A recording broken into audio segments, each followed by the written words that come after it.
One of the most common questions I get on YouTube is, what glue am I using? And more importantly, why am I using it? So that's what we're gonna talk about today. These are all the adhesives that I use in my shop on a regular basis. And we could talk about each one and the pros and the cons. So let's start with wood glue. The most common wood glues I use in my shop is Hide Glue and Type-On 3. So let's talk about the Type-On ones for a minute because those are the most common ones you see. When you go to the hardware store, you'll see Type-On Original, which is also Type-On 1, Type-On 2, and Type-On 3. I use 3 for a couple reasons. First, all of them are fantastic, so you can't really go wrong using any of them with just a couple exceptions. Type-On 3 is waterproof and the other ones aren't. So if you're making things like outdoor furniture or cutting boards, you're gonna want a waterproof glue. Type-On 3 is the way to go with that. Also, it has a longer open time than some of the other glues, which is nice. You don't have to rush as much whenever you're doing the glue up of your project.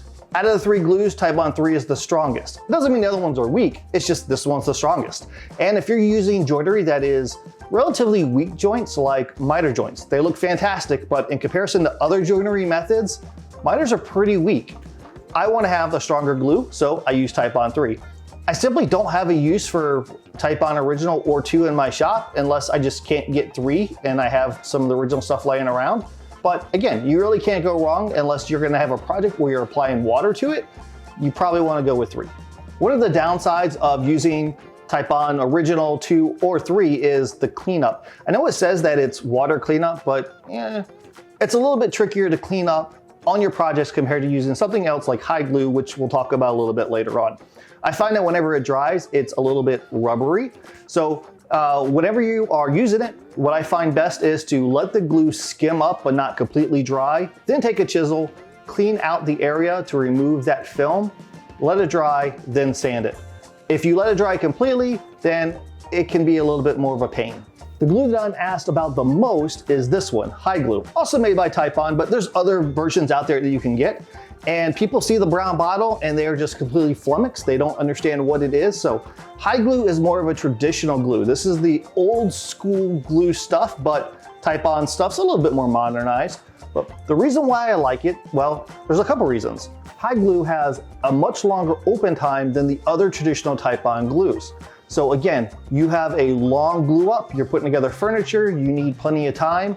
Hide Glue is a fantastic glue choice for that. One interesting thing about Hide Glue is that it's reversible. So that means that once you glue your piece together, if you apply a lot of moisture, water, heat to the joint can then be pulled apart. So sometimes you'll see this stuff on like older furniture like chairs, and it's done on purpose because then if the chair ever needs to be repaired, it's easy to repair. So I don't know if you'll ever use that, but it's kind of nice to have that in your back pocket. Hide Glue is also brown. So if you use a lot of darker woods like I do, like walnut, then it's a great glue for those joints. And you know what? I find it easier to clean up than the traditional Type-On woodworking glues. And that's because whenever it dries almost like crispy, hard. So instead of cleaning it up, letting it skim up, scraping it off, and doing all the other stuff I do with the other glues, I'll just let this dry. And then I can take a chisel and then remove the glue, and the glue almost just chips right off, almost like a film. So I find cleanup with Hide Glue much easier. Sometimes mistakes happen. You try to sand your project, get all the glue off, but you evidently missed a spot. Well, the good thing about Hide Glue is it's a little bit more forgiving. So I can take some Type-On 3 and put that on these sample boards. One is a piece of walnut, the other is some plywood that's maple. And then I can also put a little bit of Hide Glue next to it. Apply some finish to it after it dries, and then we can see the Type-On really stands out, especially on the walnut, while the Hide Glue is a little bit more hidden, so it's a little bit more forgiving just in case you miss a spot. There are a couple cons with using Hide Glue. Well, cons kind of a relative term in this case because maybe they're not cons to you. One of them is it's not as strong as the other traditional wood glues, but it's still really strong. So don't feel like you're getting a weak glue, it's just not as strong. Also, it is incredibly sticky. So whenever you do it, you're gonna get it on your fingers and it's gonna feel sticky. Now, that's a good thing and a bad thing. Bad thing is it's sticky on your hands. But what you can do is you could also put it in a cup of warm water and it will flow much easier and be less sticky whenever you're first applying the glue. Also, that stickiness can come to your advantage. So what I look at it is whenever I'm gluing pieces together, I know whenever I put them together, they're gonna wanna stay in that spot and not slide around. That's really helpful whenever you're doing veneer work.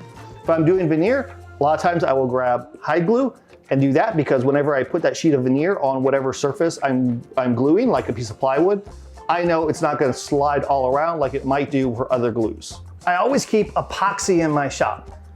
Yeah, epoxy. I know, contrary to popular belief, epoxy is actually used as an adhesive and not just for making river tables. I keep epoxy in the shop for those super long, hard, difficult glue ups. These are the ones that you're doing furniture with a lot of complex pieces, but you gotta glue them up all together. Bigger pieces of furniture, maybe bigger pieces of materials you're trying to use, and it's really hard to try to get clamps and everything together, and you're kind of rushing and you're getting nervous, and then you screw up.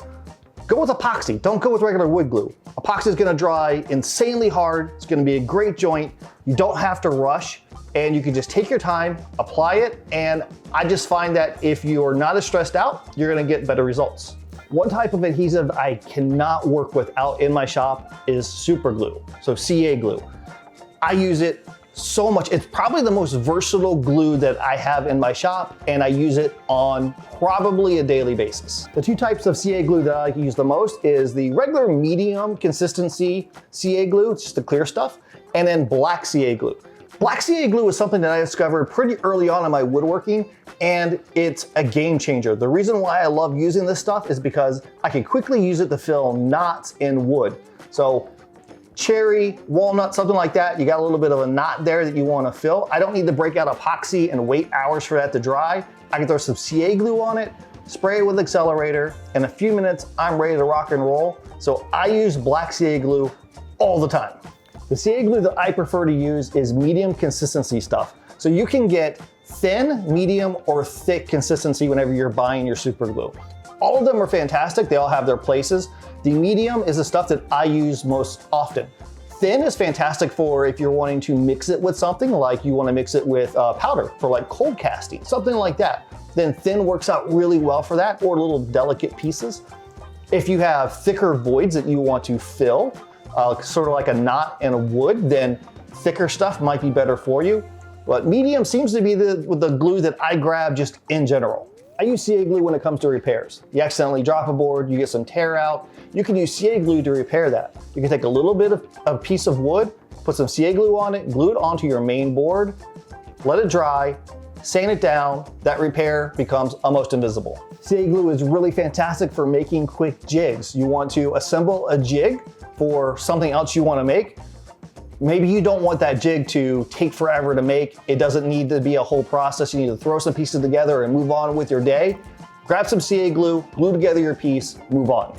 I also use CA glue for just about anything I do on the CNC table. So if I'm doing some CNC work and I need my piece to stay flat where it is and I can't use clamps, then what I'll do is I will put some blue tape down, some CA glue on that tape, put blue tape down on my workpiece, glue them together, boom, perfect clamp. So I use CA glue all the time. I have a couple, lack of a better term, specialty glues that I use in the shop from time to time. One of them is cold pressed veneer glue. So this stuff is kind of thin, almost a little bit watery, and in one bite it'll last you forever. But this is great for veneer work. It has a super strong bond and it's really easy to apply. So this is good for when you're doing veneer, you don't have a vacuum press or anything like that, the whole thing's in place. You can use this stuff, you get plenty of open time to make sure your veneer is exactly where you want it, clamp it down, it's gonna dry rock hard. The downside is it takes a long time to dry, so there's pluses and minuses. Spray adhesive is used quite often in my shop. I like the 3M Super 77 stuff. It just seems to be the right strength for me. It dries really quick, so I'm a big fan of this. Now, I use this a lot for patterns or templates. I can print off a pattern, I can spray my piece of paper, I can glue it straight to the wood, and I don't have to worry about it peeling up. Cleanup's also pretty easy. Once I peel it off, I can also just take some mineral spirits, wipe down the board, and then whatever that piece of paper was, it'll just peel right off. There you have it. Those are all the different glues that I like to use in my shop. Subject to change. Maybe I'll find some glue down the road that I really, really love, and then I'll start using that. Who knows? But leave a comment below on the type of glue that you like to use, why you like to use it. Or if you know a glue that we did not talk about that you absolutely love, something maybe a little bit more of a hidden gem, leave a comment below so we could all learn together. Hopefully you enjoyed this video. If you did, consider subscribing to the channel. And until next time, get in your shop and build something awesome.